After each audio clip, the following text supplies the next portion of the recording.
Today we're going to talk about one of my favorite books, Christy by Catherine Marshall. This is a true story that Catherine Marshall wrote about her grandmother's experiences in the Appalachian Mountains with the backwoods poor people that lived there around the turn of the century, into the 20th century. It's told from a Christian worldview, and there's a lot of talk about God and belief in Him and faith and love.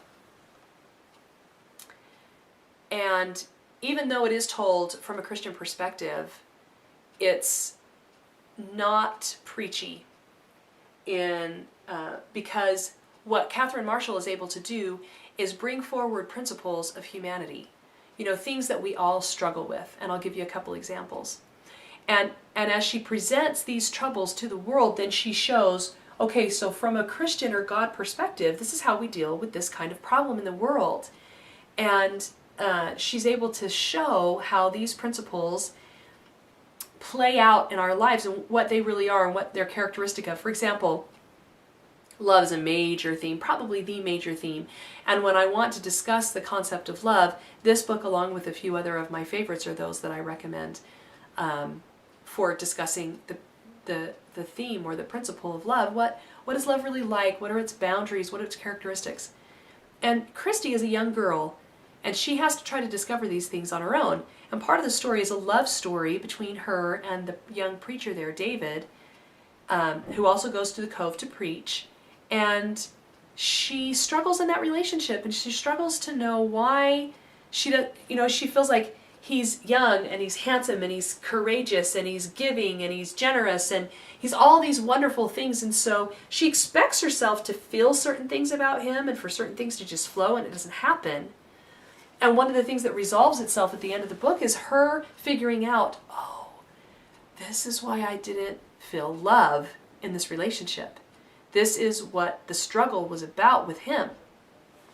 Well, the story begins, the first chapter, with Christy attending a meeting, and there's a Dr. Farrand who has come to speak about these missions that he's kind of in charge of, that he's put forward in the Appalachian Mountains.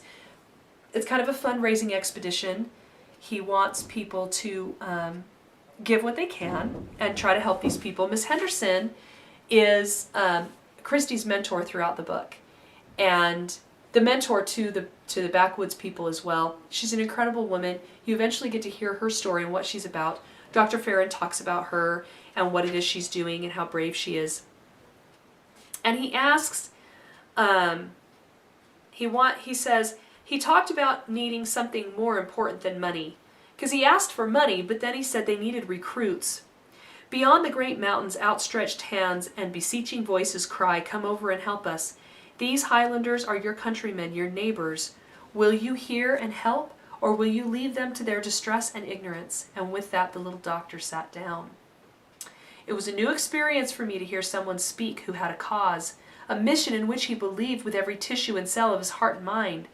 There in the auditorium, I glanced down at my little pointed buttoned white kid shoes with the black patent tops and the ones I had bought the week before, and I thought about the contrast between my well-shod feet and those of the boy who had gone barefooted in freezing weather.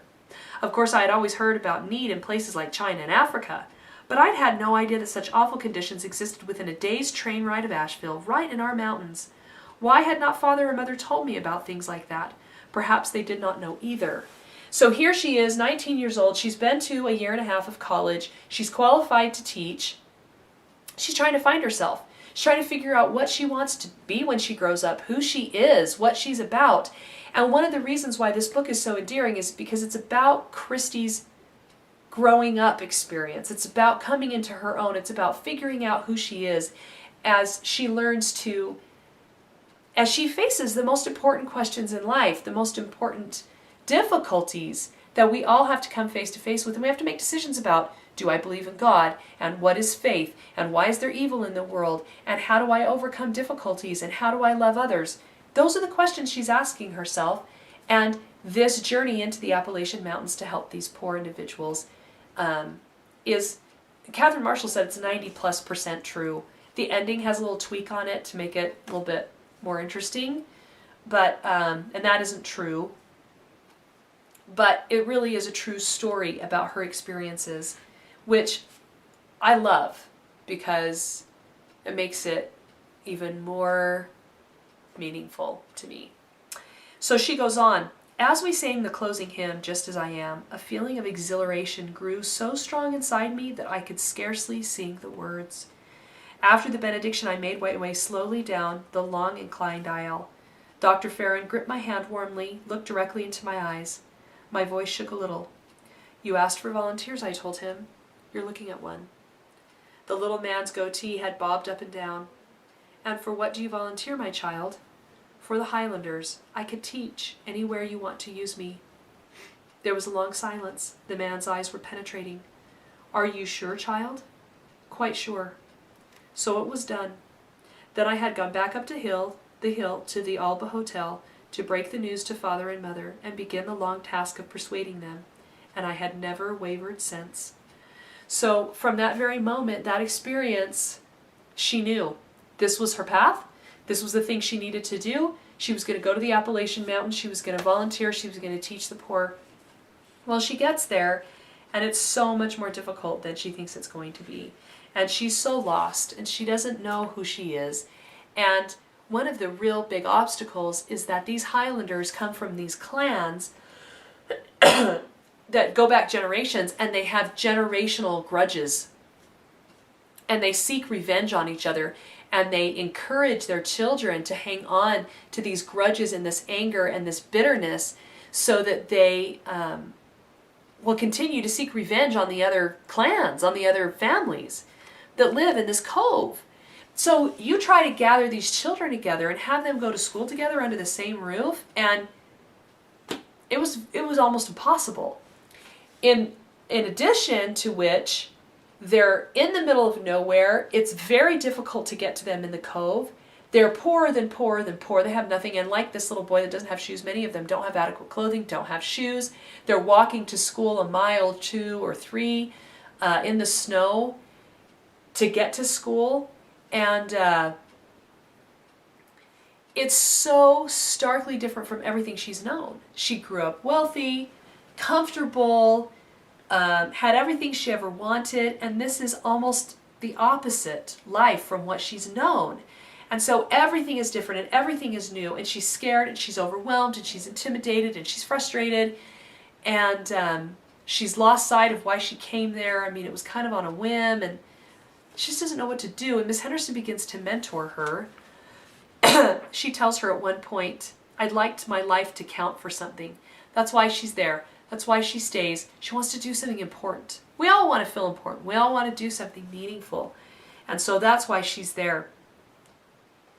But then she begins to see some of the ugliness, the way that people live, the way they treat each other, how incredibly backwards they are, how steeped in superstition, how dirty and grotesque their living conditions are, how poor they are. And she doesn't know if she can do it. She doesn't know if she can stay and handle it.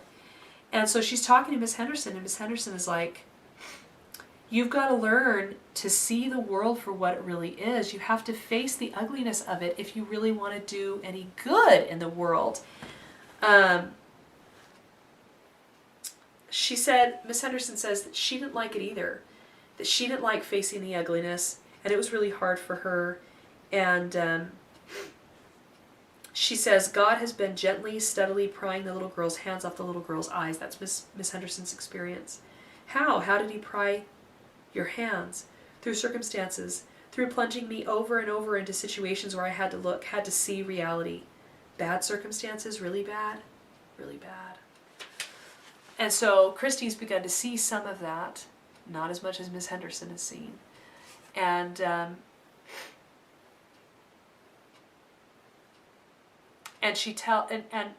now this is, there's a few stories in here, and this is one she tells right now that's painful. So obviously adults in a book group can handle it. Your youth, you might want to read it first. You might want to just know what's in there, because there's a few instances.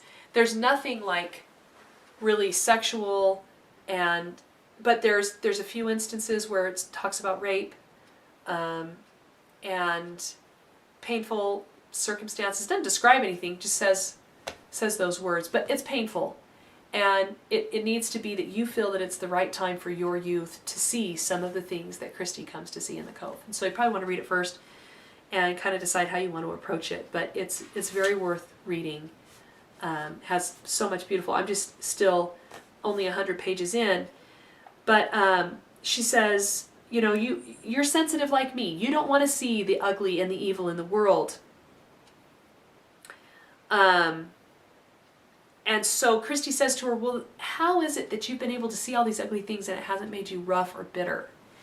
And Miss Alice says, remember, I said it was God who was prying the little girl's hands off her eyes, as if he were saying, I can't use ivory tower followers. They're plaster of Paris. They crumble and fall apart in life's press. So you've got to see life the way it really is before you can do anything about evil. You cannot vanquish it. I can. This is God talking to Miss Henderson. This is the way she feels like God has shown her how to deal with it. That she can't deal with it, but he can. But in my world, the battle against evil has to be a joint endeavor. You and me. I, God, in you can have the victory every time. And after that, he was always right there beside me, looking at the dreadful sights with compassion and love and heartbreak. His caring and his love were too real for bitterness to grow in me. And those kinds of messages and those kinds of resolutions happen throughout the book about many difficult life circumstances that we all have to face. And then Miss Henderson, right after this conversation, kind of hands Christy her first, what's the right word? Kind of the first thing she can grasp and hang on to and move forward with. She says that God has asked us to love our enemies, to do good, to be merciful, to judge not, to forgive. And then she quotes this scripture, give and it shall be given unto you, good measure, pressed down, shaken together, and running over shall men give into your bosom. A great promise to claim. What do you mean by claim? She sat there for a minute and then she said, you've heard of staking a claim in the old frontier days? Yes. There was lots of rich land available back then, and in order to get any for himself, each man had to move out and claim what he wanted. If he didn't make that move, then for him nothing happened. This isn't a perfect analogy, but perhaps it will help to explain. God has all kinds of riches for all of us, not just spiritual riches either. His promises in the Bible are his way of telling us what's available, but this plenty doesn't become ours until we drive in our stake on a particular promise and thus indicate that we accept that gift. That, Christy, is called claiming. This is just another principle taught about how we work together with God in claiming blessings and what that means and how he gives and how we receive. And Christy takes it literally, and she believes Miss Henderson, and she stakes her claim, and this miracle happens. Anyway, and it's really, really cool. And that's just the first 150 pages, and then, you know, it goes on to tell other stories. There's the romance. There's different family stories going on. There's a murder, and there's moonshine, and so it's very interesting, like an adventure book in that way. But there's so many valuable lessons and depth, lots of depth to it, lots of really great, important lessons and principles and themes to discuss. The language is not difficult, but it's 500 pages. I don't know if that means that your group needs to kind of do it in 2 months, if that's going to be easier for you to get through it. But read it. Take the time, mark it up, put your quotes and your discussion questions, and have a great experience with Christy, because it is a book that can change your life. I'll see you next time.